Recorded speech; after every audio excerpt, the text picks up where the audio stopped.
So mga kaibigan, matapos nga pong hindi makapasok sa finals at hindi makakuha ng slot ang Gilas Pilipinas dito nga po sa FIBA Olympic Qualifying Tournament at matapos ding talagang suportahan ng mga Gilas fans etong ating national team, eto naman pong aabangan natin, no?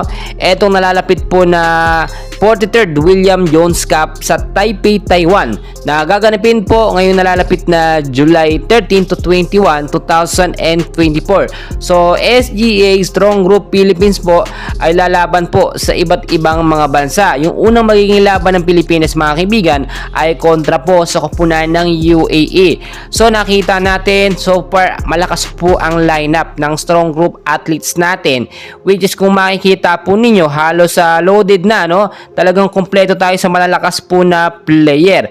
Nandyan po si Renz Abando, si RJ Abarientos, andyan din po itong si Jordan Heading, si Keeper Rebena, at marami pa po mga kaibigan. So iba't ibang mga player yan na ating first time lang din na mapapanood. So ngayon po, no, malinaw na kaya hindi po talaga nakasama sa Gilas Pilipinas etong si Renz Abando, no, hindi po dahil sa kanyang injury, no, dahil alam naman natin recently nagkaroon ng injury etong si Renz Abando at natagalan pong makabalik sa paglalaro. Pero kaya pala hindi siya sumama sa Gilas Pilipinas ay kinuha po pala siya dito, or dito po siya nag-agree, no, or nagkaroon ng laro or magkakalaro, no, dito po sa Strong Group athletes natin sa 43rd Jones Cup, which is kung titignan po ninyo mas maraming exposure, no, o mas maraming laban po ang makukuha dito ni Renz Abando. Especially inaabangan din natin sa Gilas Pilipinas eto nga pong si Jordan Heading, no. Dapat legit shooter nga po sana, no, pero hindi rin napasama sa Gilas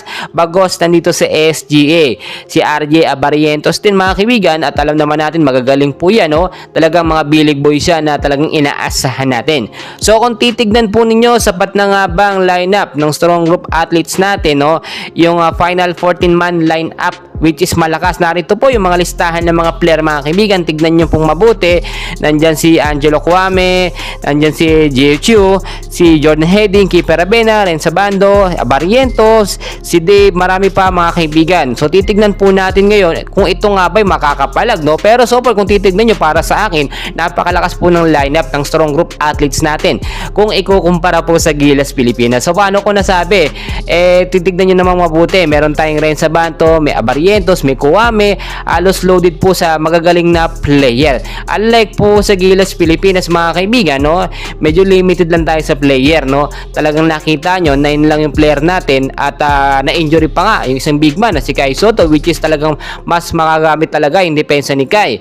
Yun po yung nakita natin. Tapos hindi rin naman nakakapaglaro yung ibang mga player, nasa bench lang, no. Madalas yung first 5 lang po ni Coach Timcon ang babad na babad, yung iba po hindi nakakapaglaro. So patuloy nating suportahan mga kaibigan, at kung sinuportahan natin ng Gilas Pilipinas, suportahan din po natin ng Strong Group athletes po ng Pilipinas, which is talagang pambato natin yung mga maglalaro. Aabangan dyan yung magandang highlights po na rin sa bando, no. Ito nga po si RJ Abarientos, aabangan din yan mga kaibigan. So dyan lang po kayo, and please huwag pong kalimutan mag-like and subscribe. Maraming